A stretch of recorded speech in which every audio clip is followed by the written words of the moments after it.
Welcome, everybody, to the fourth annual Women's Rubber Tramp Rendezvous. The WRTR is presented today by Homes on Wheels Alliance, otherwise known as HOWA, with the acronym HOWA. I'm Sue Ann Carlson, Director of Homes on Wheels Alliance and the founder of the Women's RTR. Today's topic is basic vehicle maintenance and a special add-on, which is going to be basic tire maintenance. As women nomads, knowing how to take care of our homes on wheels is especially important. With that, I know this class is going to be empowering to you. Today's presenter is Charlene Bauer, and she is here. She did such an excellent job last year. We knew we wanted her back. Please, at your leisure, check out her websites. They're down below in the description.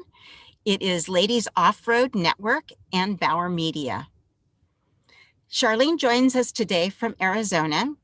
She's in a studio, but she does travel around in her Class A RV and teaches classes as well.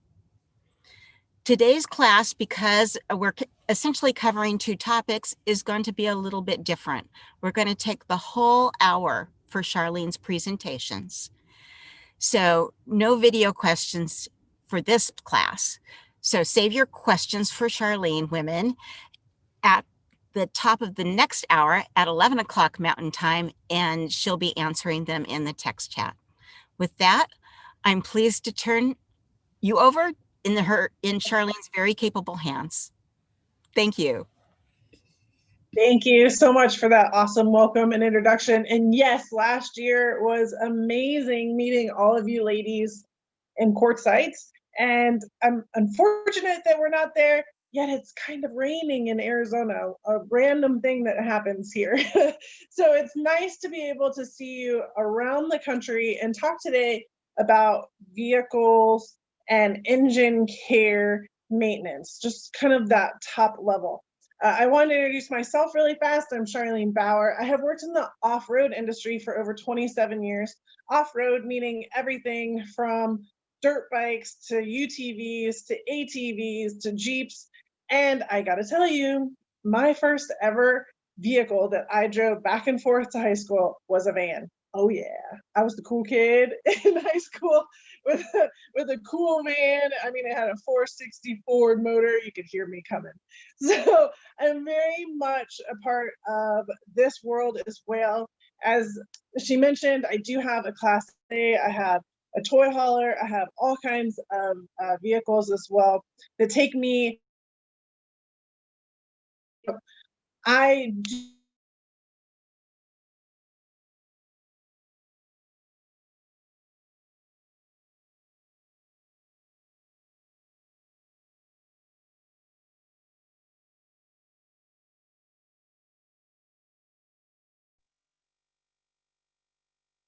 So I do understand everything that's going on, and I'm very excited to be here with you all today.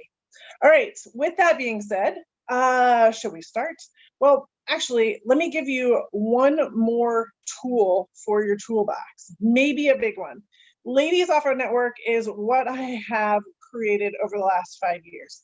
And Ladies Off-Road Network is all about ladies and off-roading and education, but it's about all types of vehicles, all types of outdoors. And so I really encourage you to get on there and check it out. We do have a master education list. I have a blunt up in front in the center and down the sidebars.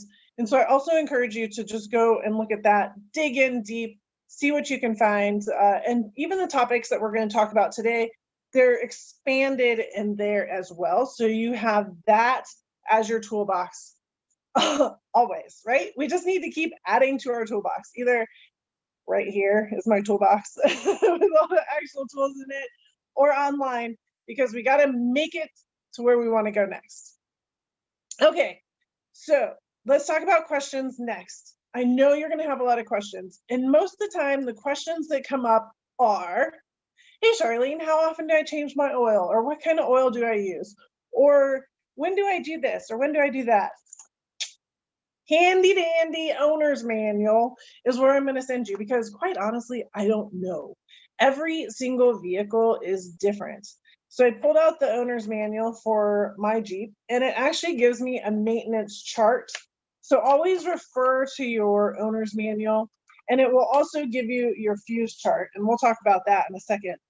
But this is really important. Or go to Google. I also suggest, because most of us are like this, we love spreadsheets and we love tracking things. Get a maintenance log for yourself as well and start it so that you can understand, okay, I do need to change my oil now, or I do need to change this now. And once you get the information of when you need to do it, then you can start your own maintenance log and be really successful at that. It's no different than us. Our vehicle is just like us. If we eat yucky food and we don't take care of ourselves, we don't feel so hot. Well, guess what? Our vehicles are exactly the same way. And so we need to help them feel the best that they can. Not only do we need to wash them off and make them look pretty, but we also need to take care of the insides. So here's some ideas of how an engine works. And you're like, really, Charlene, you're going to talk about how an engine works? This is over my head. I'm like, okay, hold on. Time out. Give me a second. Let's give it a shot. Power. We always need power, fuel and air, and oil. We can handle this, right? Power, fuel and air, and oil. All right, power. Gotta have power. We gotta go somewhere. We gotta have some power. So we're gonna talk about batteries in a second. And then fuses, we're just gonna jump onto those for a minute because, well, half the time that's really the challenge. Then we have fuel and air. Okay, stick with me. Are you ready? So fuel and air comes in to the cylinder. Cylinder is inside your engine. Fuel and air comes inside into the cylinder, into the intake. The piston goes up and down inside the cylinder. As that fuel and air comes in, the piston goes up and down, and kaboom, creates a combustion. The combustion hits the spark plug right there, and boom, combustion keeps going, and we have power. Okay, that is the most rawest, simplest form of how you will ever hear an engine explained. But for us today, and for the bigger picture of things, that's really what we need to understand. Air and fuel come in to a chamber, right, into the cylinder. The air and fuel mixture comes into the cylinder. The piston goes up and down. It creates a combustion gases inside that little seam that keeps that piston going up and down. Inside there is your spark plug. Your spark plug creates spark, and that is all you need to create power. Let's just go with that. All right. So we're going to talk about fuel and air, because you can tell right now, fuel and air is what really matters. And then we have to have oil.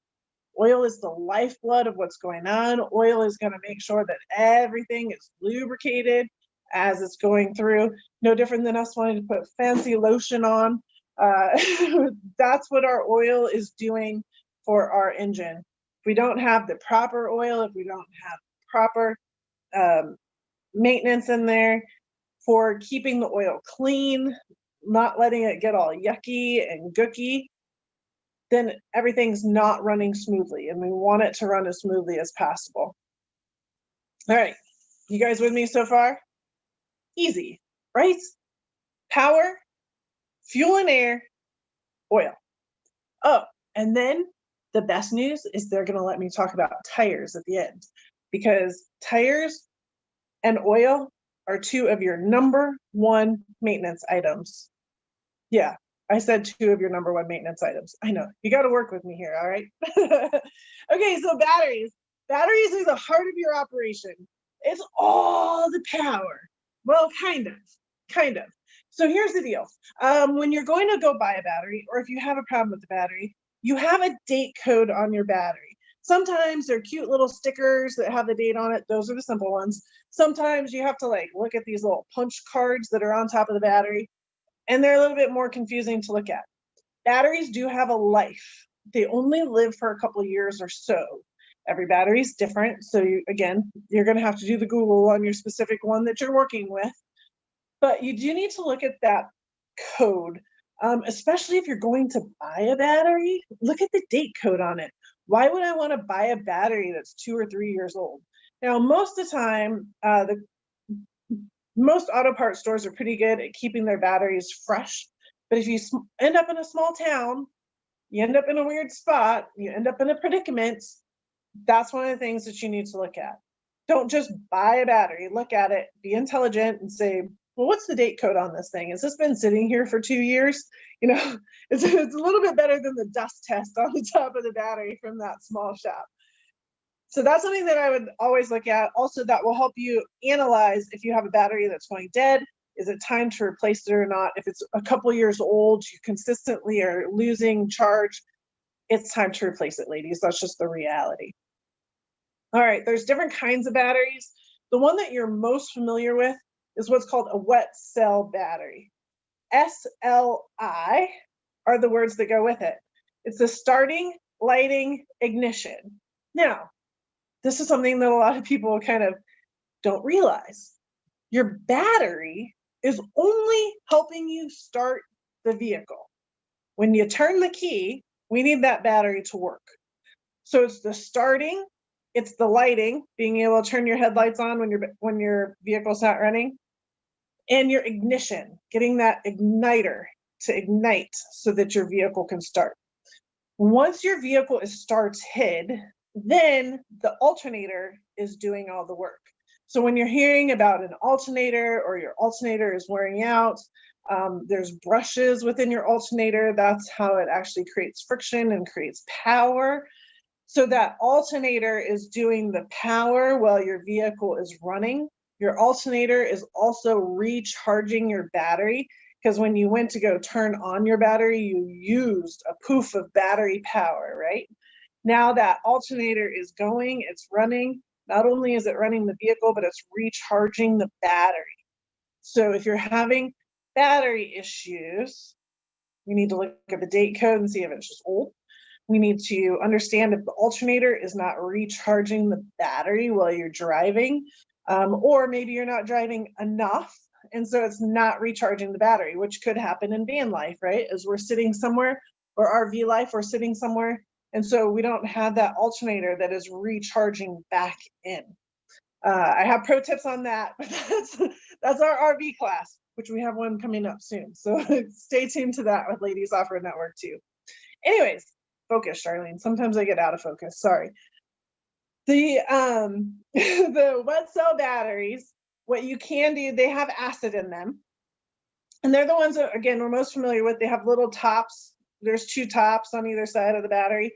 You pop those tops off with a flathead screwdriver, and you can maintenance and see if your acid is still full. If it is not full, distilled water. I did not say go grab a water bottle and put it in. Distilled water. It's very important that anything that you put into your vehicle is distilled water. Why? There's so many minerals into the regular water that if you put regular water into your battery, put regular water into your radiator, you're just putting minerals in there that are going to end up eating and affecting other things. So distilled water is your star for anything that you're putting into your engine. I always have a gallon around just in case, especially if you're having challenges. To fill it up, just get like a little funnel, you know, a little funnel out of the kitchen would be just fine. Just don't stick it all the way down into the acid before you use it again. And then go ahead and put your distilled water in there. You don't just want to try and pour it, because again, you probably have a bunch of debris on top of the battery, and we don't want it all to go in. So that is a wet cell battery. Now there's a different kind of wet cell battery too, and that's what we call a deep cycle battery. Deep cycle batteries, they're great for running accessories, but they're not the best at starting. So you're going to see them be called a marine battery most of the time. RVs use them, ATVs use them. They don't need a lot of starting power. They have a lot of accessory power that they're being able to use for. Newer batteries are called sealed batteries. They're AGM. They actually use like a glass format inside to contain all of the acid, all the battery acid. It's like a glass mat type thing. It's not serviceable. This is not a serviceable battery. You don't have to do anything to it. It's a sealed top, much more common these days, so you may have one as well. Much more expensive, though, of course. We love how everything that's new and fancy is also more expensive, but it will take a higher load. And for us that are off-roaders, us that go out and take off, right? And you have your van and you have all your lights on and you have your refrigerator and you have your everything that you're charging for your phones and such. It's able to give you more of a load for that, not just the starting piece, okay? So those sealed batteries, even though they may be more expensive, it may be a great upgrade to something if you're having power challenges right now with your vehicle. Go ahead and upgrade to that. The people at the auto parts store will help you do that. It's a size and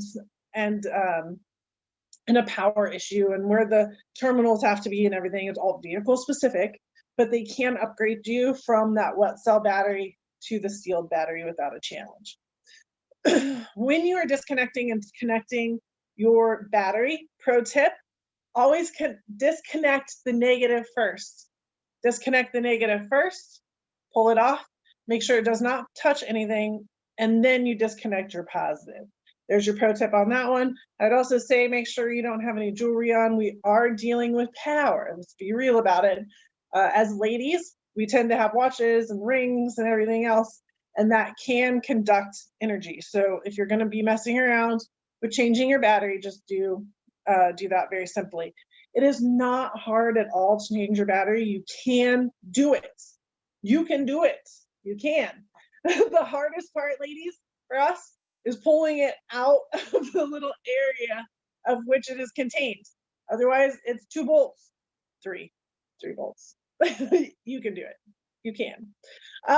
Some other things to consider if you're having power challenges is, are the cables secure? Okay, so at some point in time, maybe you changed the battery or maybe something happened and it came untight. And so now the cables are just like a little loose and not quite secure.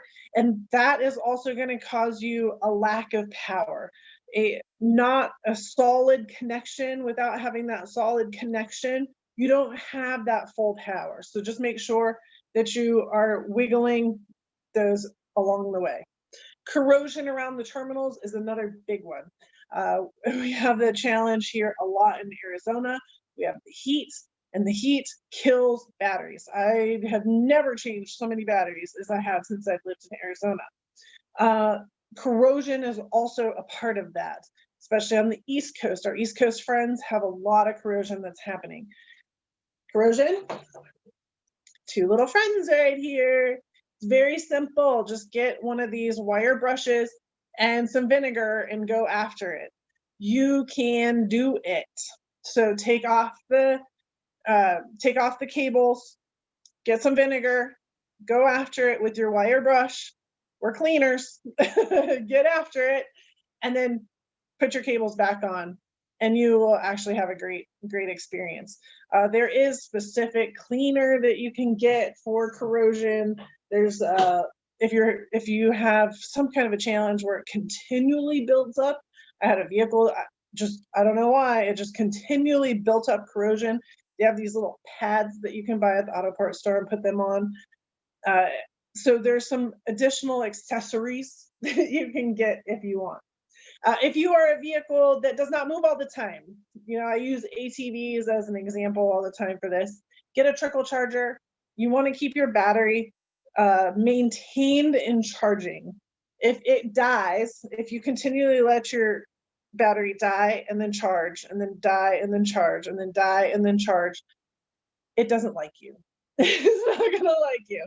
And eventually it dies and then charges and then dies and then charges and then dies and then charges and then dies and then charges and then it's dead. Okay, so that's another one of the reasons why a battery would eventually die out. Okay, so that's a battery section. Hopefully you got some good pro tips out of that. Let's move on to fuses just for a second. I'm not going to dig into this really deep, but the deal is with fuses, fuse box. There's one under the hood. There's one under the, there's one generally right underneath your steering wheel or somewhere as such. You need to find them. If you're not already friends with your fuse box, go find it. This is an example of what your fuse panel would look like or what you have inside of it. If you're having challenges with your blinkers, if all of a sudden your starter solenoid decided to go out, ignition draw, right? Oh, heaven forbid if our heated seats go out. Anytime you have a challenge, start here. I have to say, this is your easiest thing to eliminate off your list. So anything electrical, start here, check your battery, and then start with your fuses and double check and see if a fuse got popped for some reason. I'm not going to dig into it, but it's way, way easier to start with a fuse, pull a fuse, check to see if it is dead or not, and put it back in if it's not. Eliminate that off the list, and then go on to the other challenges. All right. Okay, here we go. Remember, engine basics. What is it? Power, check. Fuel and air need to come in to the cylinder in order for the piston to go up and down, and so that it makes combustion and makes spark and kaboom, right? Now we have power. So let's start with our air filter. Air filters. Yay! Yes, air filters. Clogged air filters. Bad plan. Less air is a bad plan. Less air, right? So we need, your vehicle is built to have a very specific amount of air and a very specific amount of fuel come in. I can't tell you the ratio. I bet half the engine builders out there don't actually know the actual ratio. But your engine is built to do exactly that. All right? Exactly amount of air and exact amount of fuel. If you have an air filter that gets clogged, we don't have enough air. If you don't have enough air, the ratio still is at 100%. So less air means you have more fuel. That now means that your vehicle is running rich. Okay, have you ever heard of that, where you're running rich? You have a lot of thick smoke running out your tailpipe. That's a running rich environment. You have poor fuel mileage, possible engine damage, lagging performance. It's actually really surprising when you put a fresh air filter in, how all of a sudden you're like, woo, my vehicle is snappy. And that is the way it goes when you have the proper mixture, right? So this is an air filter. This is the intake or the outtake side, how it's clean. This is the intake side where it's all dirty. So you see, this is exactly how we want our air filter to look. We want it to look all dirty and gross and catching all that fun from the outside dirt. And then on the outside, this one's been traveled, so sorry it looks a little dirty, but it's actually clean, where no dirt got past and went into the engine. Couple key elements to this, right, that you're hearing.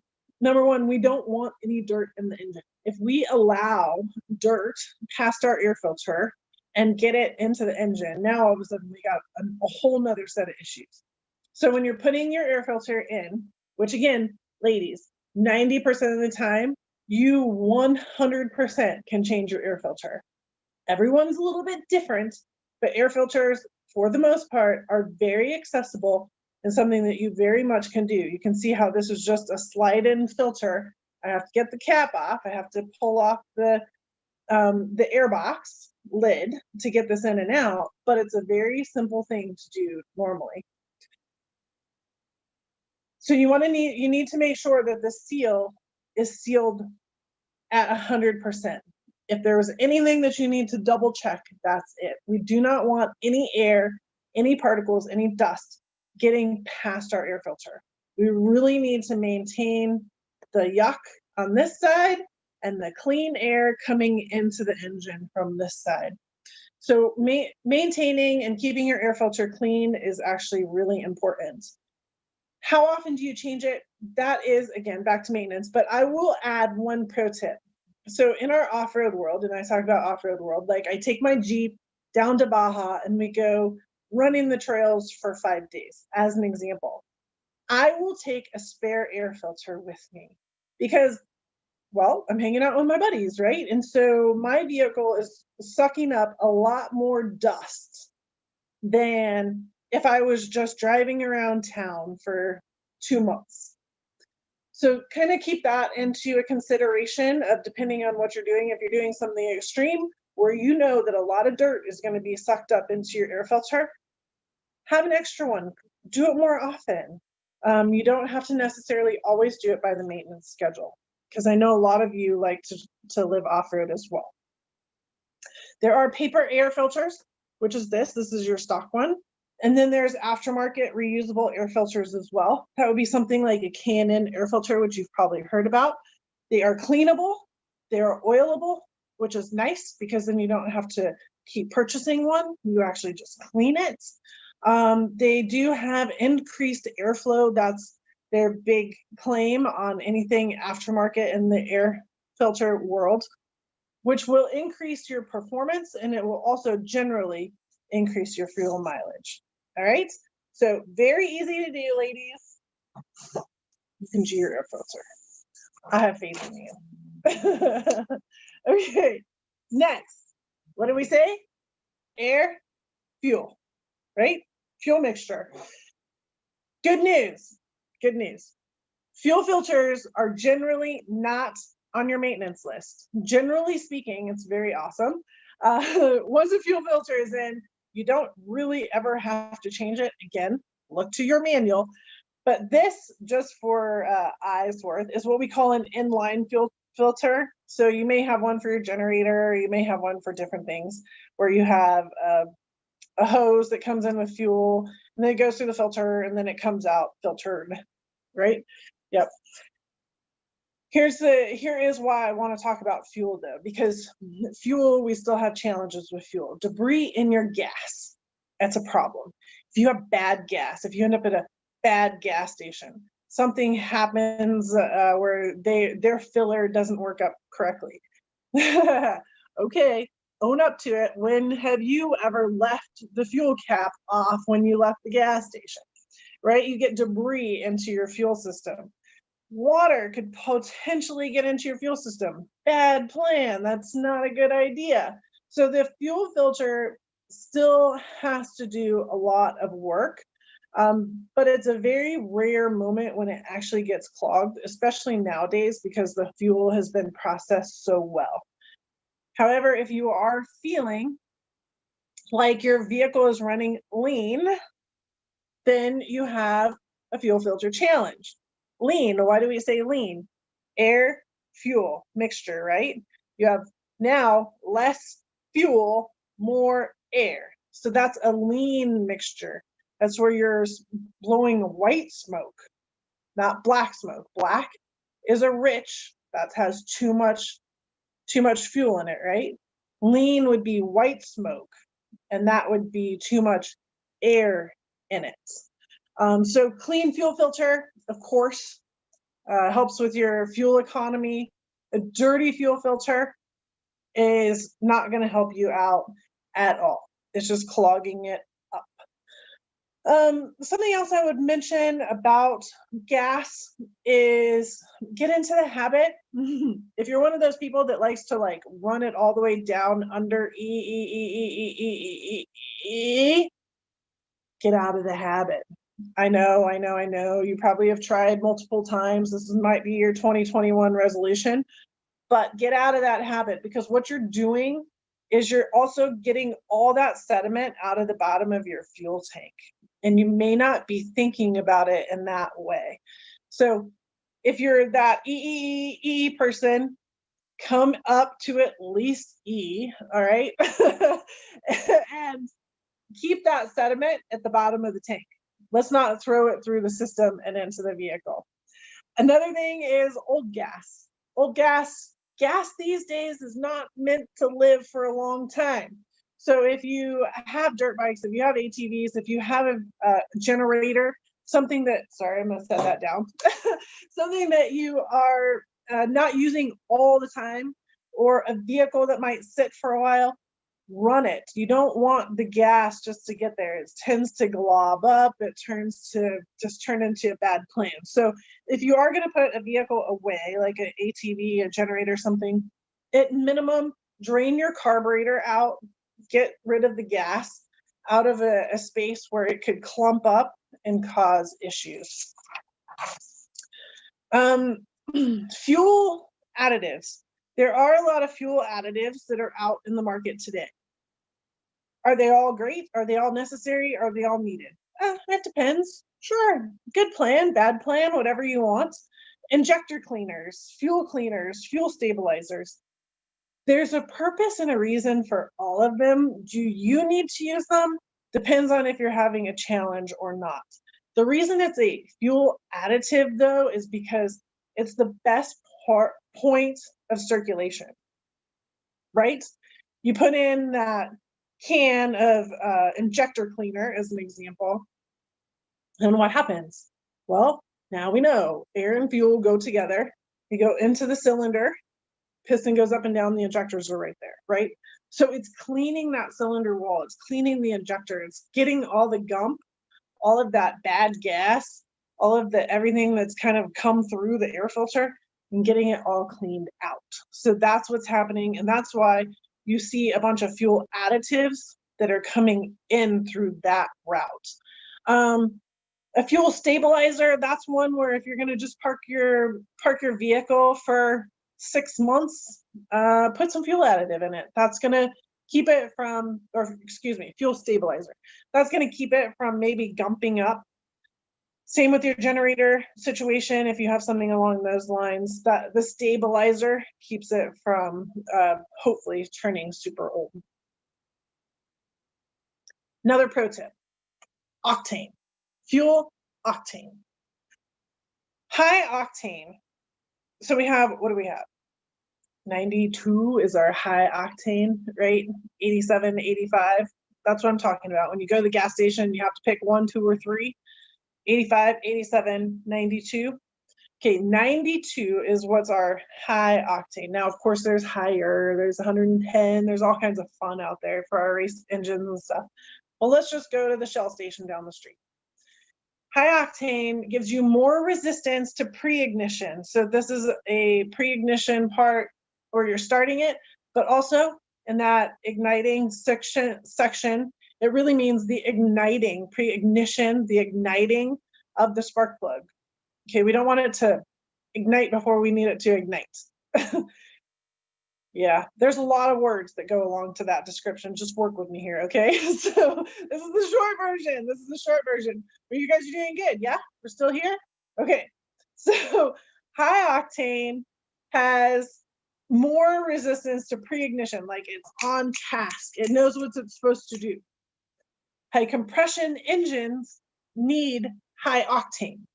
So if you got a fancy car, you have to buy fancy gas.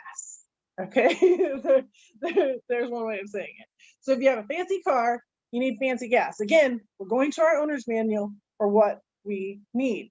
If you put a lower octane fuel into your fancy car, your engine is going to produce less power and you're going to get lower gas mileage because it's not able to perform up to what it's expected to perform for that engine. Your engines are very specific. They were built for certain things. Now, if you got a car that's not a high performance car, let's just go to the Pinto days. If we just have like our Pinto, we don't need high performing fuel. It actually is a waste of money. So if you have a lower style engine, like my Jeep as an example, I run 85. I don't need the high octane. I need the low octane. My engine works just perfect off of the low octane fuel. And if I was to put in the high octane fuel, I would technically just be wasting money. Yeah, so this is not the moment where you're like, well, I'm going to go get a protein shake and I'm going to get this, this, this, and this, and this in it, and it's going to make me feel all kinds of better. Yeah, doesn't work in fuel.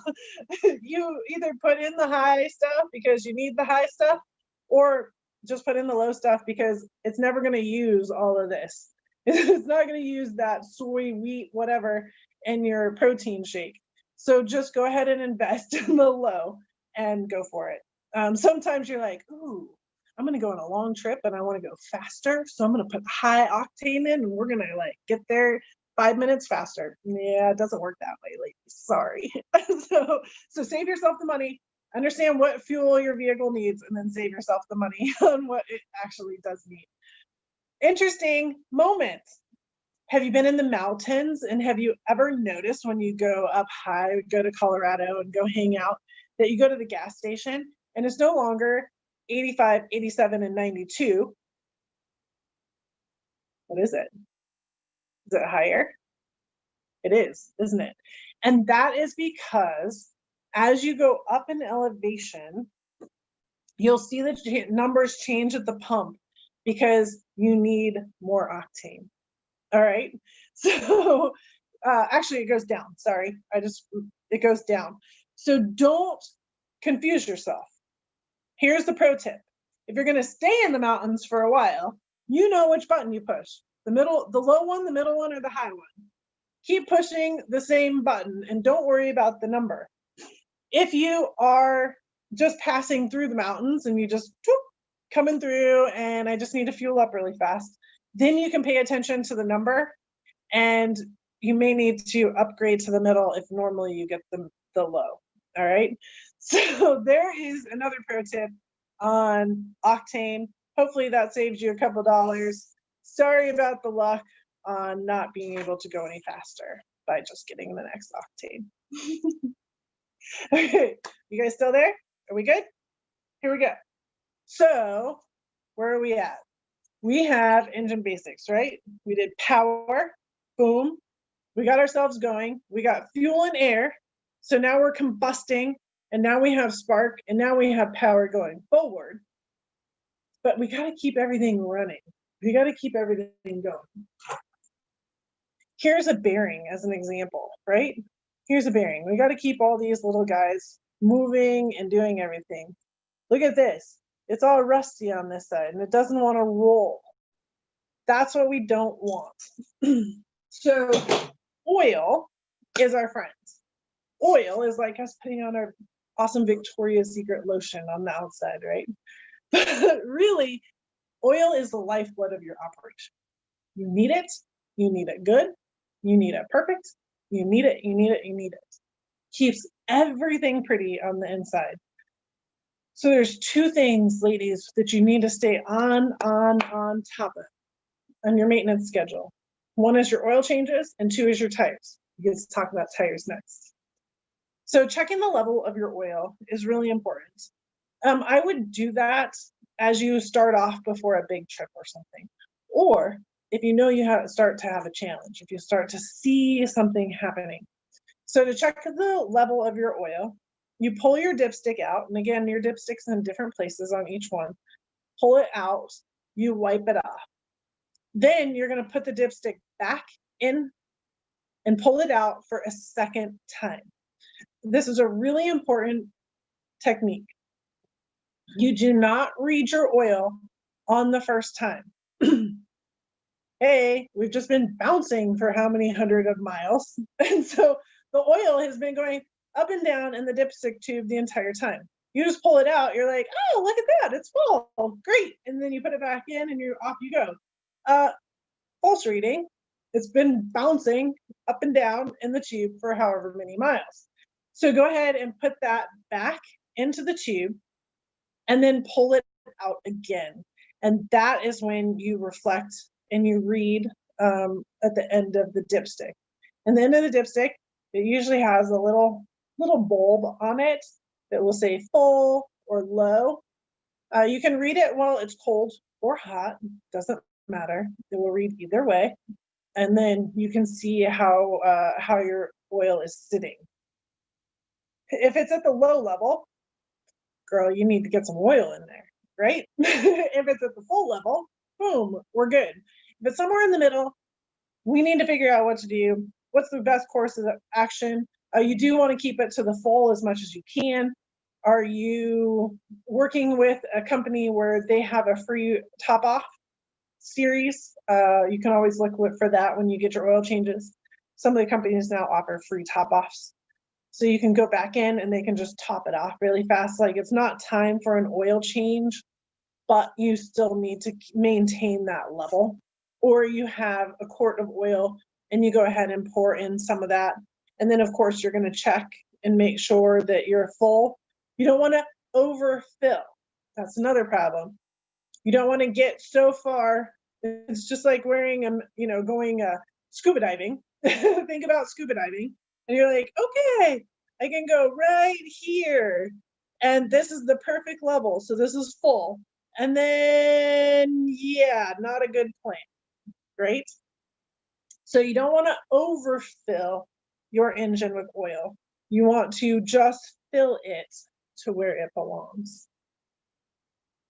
If your oil is low, let's think about what's happening here. Your engine is low. One, maybe you see a leak.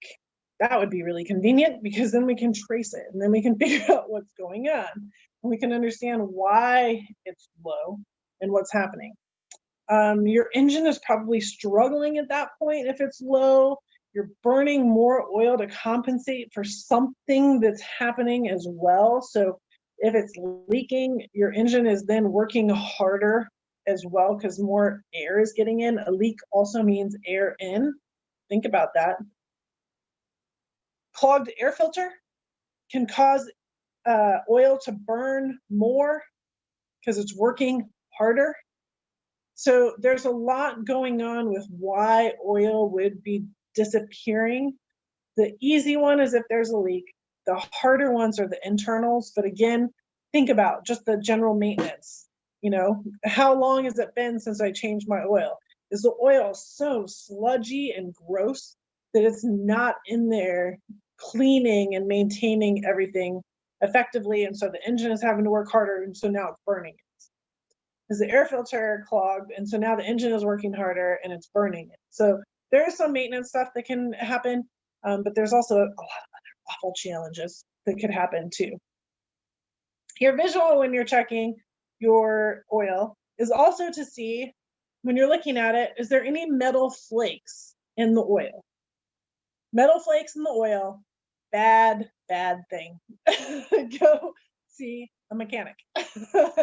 Yeah, so again, remembering your oil is what is going all throughout the inside of the engine. If you are seeing metal flakes in your oil, bad moment in time. We have something happening that we do not want to be happening.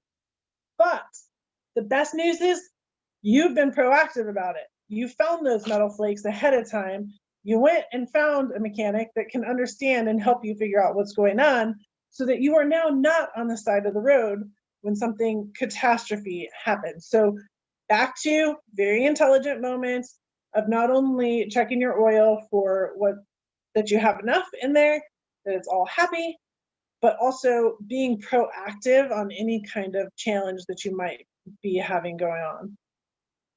All right, and then you're changing on a regular basis. This is a big deal, big deal. One of the questions I get asked all the time, so I'm just going to answer it since I know I am taking the question time for tires, is synthetic versus non-synthetic. So synthetic oil is manufactured. Let's use that word, all right?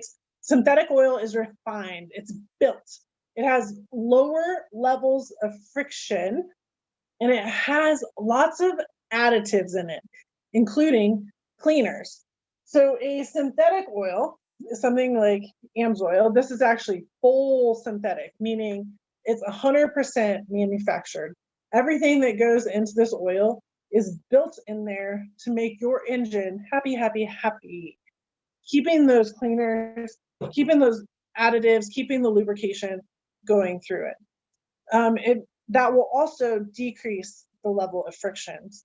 It'll give you better fuel economy. Generally speaking, you can have longer intervals of changing it. That's something that you would work with your oil change provider or the person, the company that you're buying the oil from. It will tell you if you're supposed to do it this long. Now you can do it at this point. Okay, so that would be something that you would note into your maintenance log if you're going to do something different like that. High performance engines, most of the time, they will actually suggest and need synthetic oil. So high performance engines, again, there's a lot going on inside. We're going fast. We're doing fast things. So it needs that additional lubrication. Non-synthetic oil is not refined. It is more of the conventional oil. We use the word conventional. So it's not going to have that cleaner in it. It's not going to have a lot of helpful tools in it to keep your engine lubricated inside. Is there anything wrong with it? No, as long as your engine is not requiring synthetic. Now, there is a common thought out there that once you get a synthetic, you can never go back. That's not true. You can flip back and forth between conventional and synthetic, again, depending if your engine will take conventional. If it only needs synthetic, please, ladies, just stick with synthetic. It's a very big deal. All right. This was an oil filter. This is a screw-on oil filter. There's different types. And so this one probably goes like this on the vehicle. And you would, if you were changing your oil yourself, you would pre-fill the filter with oil, big pro tip, and you would use your finger and put some oil around the edge and on the gasket, and then put it in.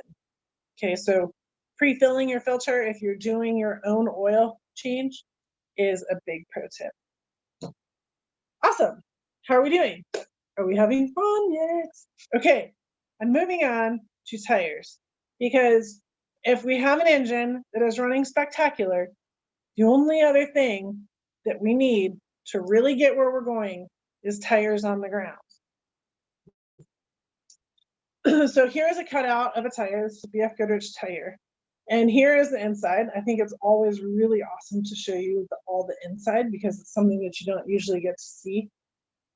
But when we're in maintenance and looking at our tires, what we're really looking at is how is the tread wearing, right? At what point do we need to replace those tires? Now, what we're all used to doing, I'm guilty of this too, just because you look cool doing it, is you walk around your vehicle every time and boom, boom, you kick it with your foot. Come on, raise your hand. You know you've done it before. Yes. Boom, boom, kick it with your foot. That's a great test of air to a degree. You also get a visual test on your air.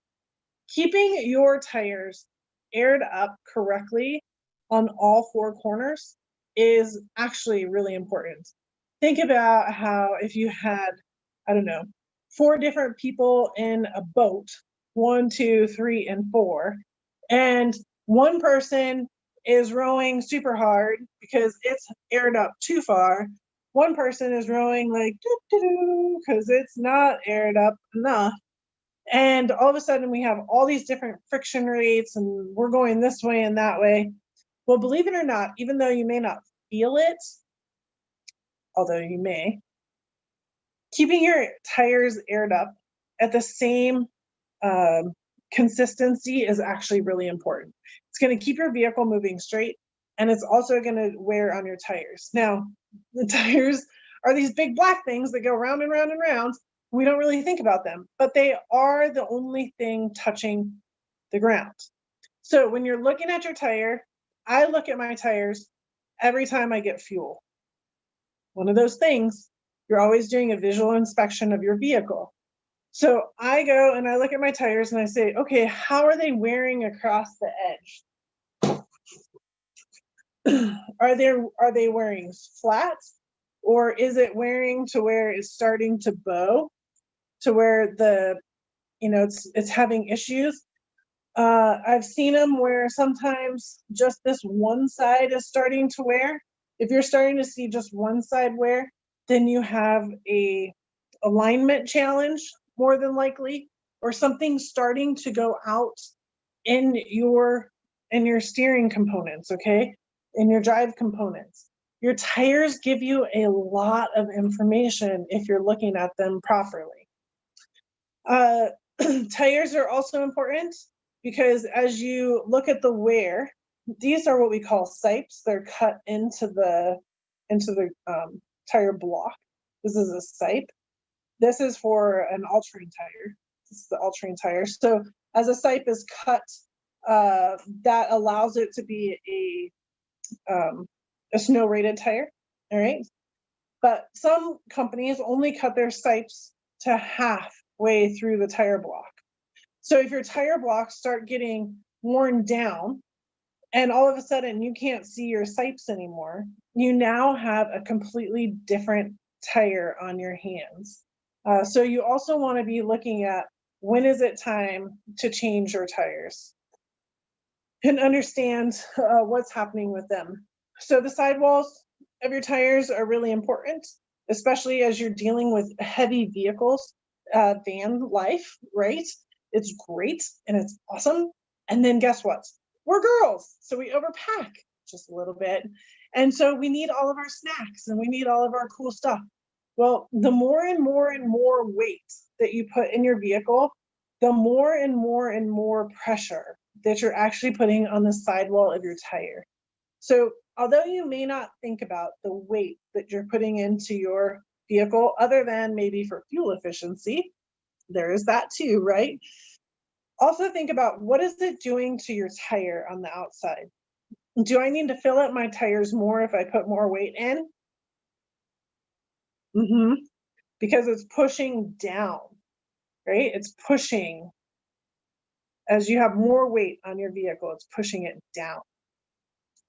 So the thicker your sidewall is, the more security that you will have, even as you're driving around the country on street, as much as if you decide to bounce off and get into that nice little nookie spot with that beautiful overlook in the dirt.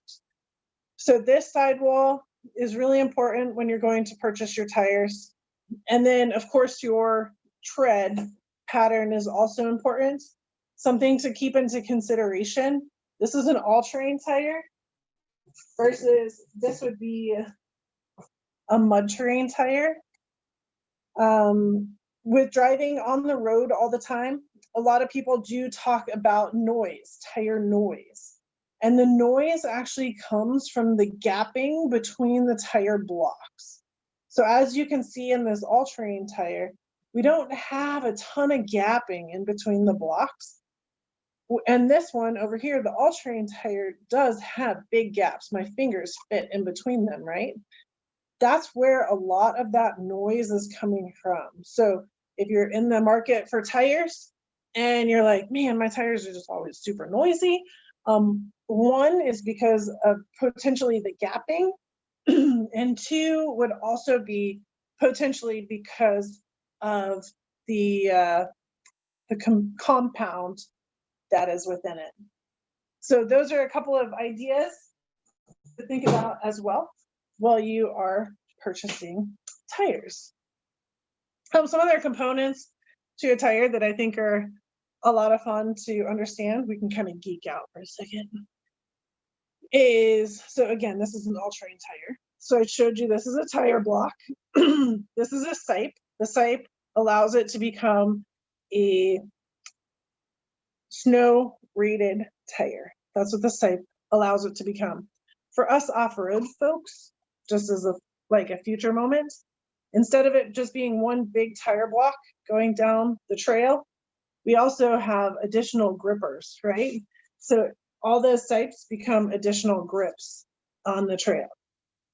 Inside, you can see these little triangles. These are actually what are called rock ejectors. So as you're going down a trail, as you're going down something, a little rock or a gravel road gets in there. This is a void that BFG said, okay, it's time, and that guy needs to get out of there. So we put this little rock ejector in, and it'll pop it right on out. The sidewalls of a tire are really important, more important than you actually realize. They look really pretty, as far as I'm concerned, but I'm weird. I think tires are pretty. So you can see the scallops along the side, and you're like, okay, whatever, Charlene, those are pretty. Yep, you're right. But what the scallops actually do is, consider you're going down the trail to that beautiful outlook that you want to camp out for a couple days. You don't know what's in that mud puddle. All of a sudden there's this mud puddle that you go through and you're like, don't even think about it. But there could be something at the bottom of that mud puddle. There can be rocks, sticks, stones. If you're in Florida, there can be alligators, there can be all kinds of stuff.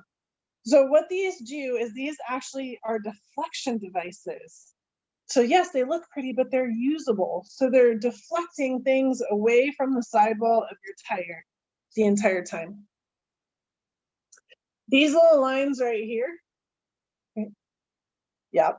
Well, as we go through the mud, if we go through that mud puddle, more than likely the tire is going to get filled up with mud.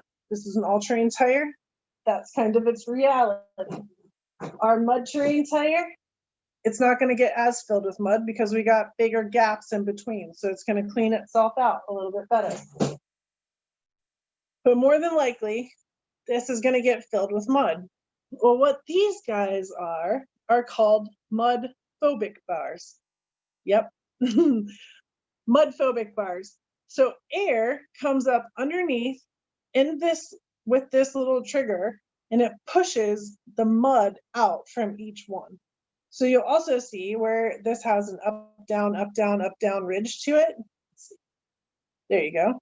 Up, down, up, down, up, down ridge to it. So as the mud gets kicked out, you still have traction along the edge there, even though this may be packed with mud.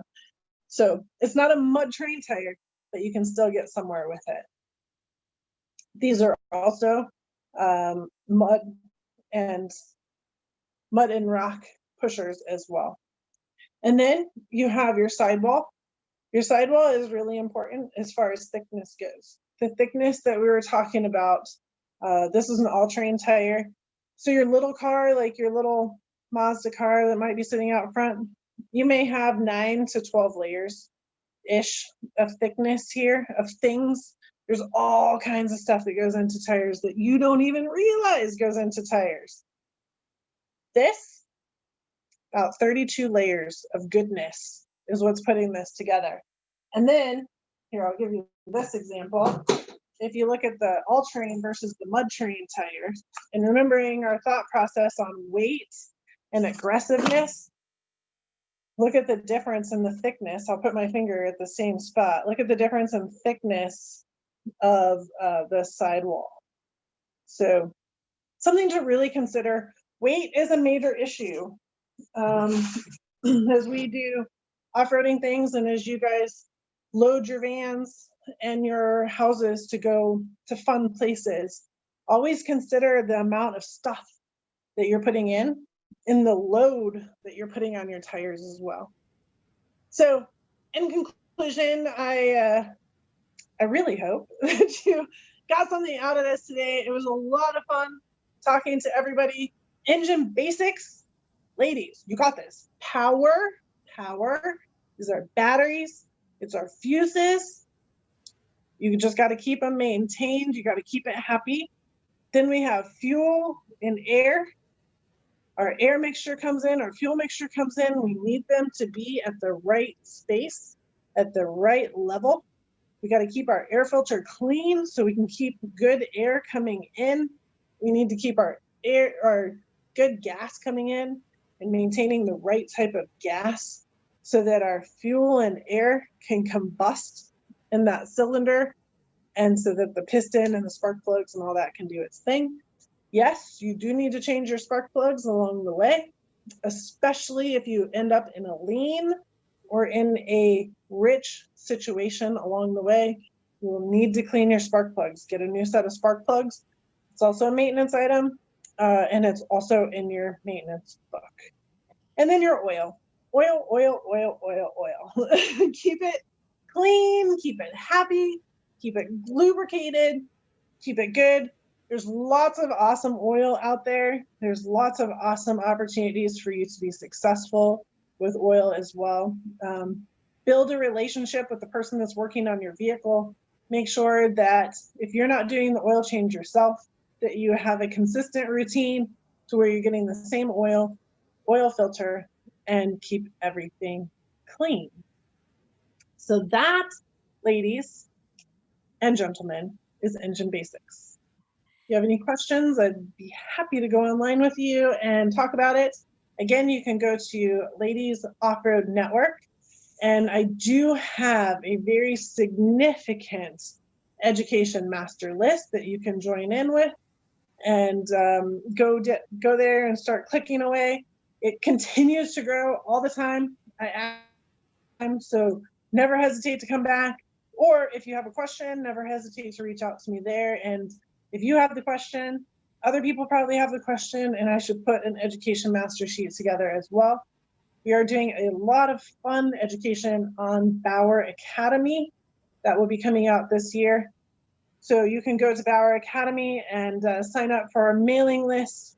And so as I launch it, I will let you know. We're in that phase at the moment. So at least that way I can keep in contact with you as it becomes more available. Very good, Charlene. This is really such an excellent presentation.